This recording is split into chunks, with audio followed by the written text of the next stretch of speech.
Ever heard of a crazy experiment? Well, this one earns its name. Scientists have managed to grow human cells in mice inside actual organs. Brains, livers, intestines, the works. Yes, it sounds straight out of sci-fi, but it's happening now.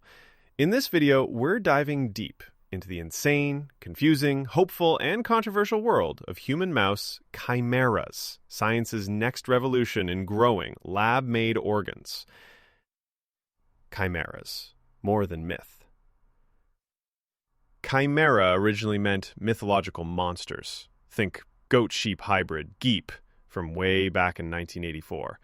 But modern chimeras refer to organisms carrying cells from two species. Here, we're talking mice with human organ cells. Until recently, attempts at injecting human stem cells into embryos rarely worked. They died or faded. But the new method? They took mini human organs, organoids, and injected them into pregnant mice, directly into the amniotic fluid. No puncturing the embryo, just absorbed naturally during gestation. By term, those mice pups had tissues, tiny human livers, guts, even brain cells inside them. How they did it. Led by Ziling Shen, MD Anderson, and Zheng Huang, Terasaki Institute, researchers, 1. Grew organoids in lab dishes, mini brain, liver, gut. 2. Injected them into pregnant mouse amniotic sacs. 3. Let embryos fully develop in utero. Crazy? Absolutely. But results were wild. Human cells in multiple mouse organs, naturally integrated. Experts called it a game changer for xenochimera research. Why it matters.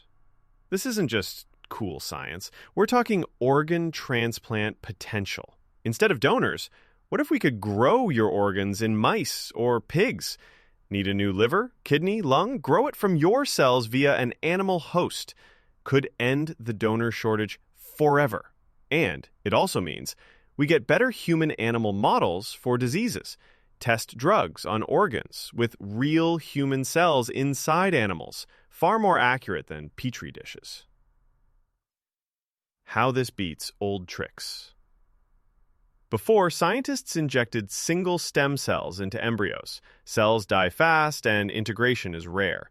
Now, injecting mature organoids leads to far better survival. The organoids survive. The cells spread and integrate organs specifically, liver to liver, brain to brain. No guesswork, more success.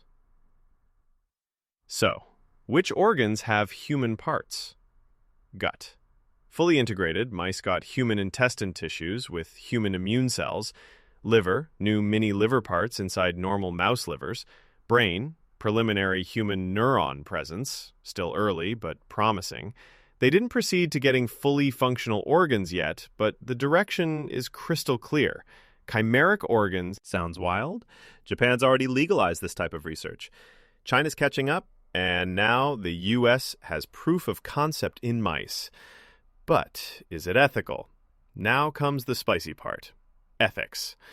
Putting human cells inside animals isn't just a technical leap, it's a moral minefield.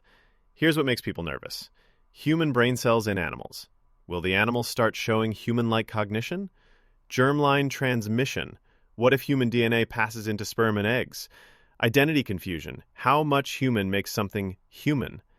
In this experiment, researchers specifically avoided these outcomes. No cells entered reproductive tissues. No brain development beyond basic neuron clusters. All mice were euthanized at birth, strictly for research. But as tech scales up, we'll need clear global rules. The science behind organoids. So what are these organoids really? They're tiny 3D clumps of lab-grown human tissue made from stem cells. Think of them as mini versions of real organs. Brain organoids can form neurons. Liver organoids can break down chemicals. Gut organoids develop immune response features. They're not full-sized organs, but they're structurally and functionally accurate enough for research and potentially pre-transplant growth scaffolds. This is how they integrate so well into fetal development stages. What's next? Here's what researchers are working on next. Scaling to larger animals, pigs, sheep, longer-term survival studies, real-time imaging of human-mouse integration, CRISPR-based controls to make sure human cells stay where they're supposed to. And eventually, we may see the first human organ grown entirely inside a non-human animal for use in a real transplant. Why this matters more than ever. Worldwide, hundreds of thousands die waiting for organs. Over 100,000 people are on U.S. transplant lists. Every 9 minutes, another name is added. 17 people die every day while waiting. If even 1% of chimeric organs reach transplant level, we're talking thousands of lives saved. And not just any lives. Custom-matched, rejection-free, lab-grown replacements. This is the future, and it's not decades away. It's happening now in labs all over the world. Final thoughts, from mice to medicine. Think about it. A mouse carrying pieces of a human gut, a liver with patches of your own tissue, a world where we grow what we used to only hope for. This is the new era of biomedical science. It's strange, it's messy, it's promising, and yes, sometimes a little scary. But when the choice is between waiting for a miracle or growing one, science just might give us both. Like and subscribe to Kupacine Tech for more future-shaping breakthroughs in biotech and beyond.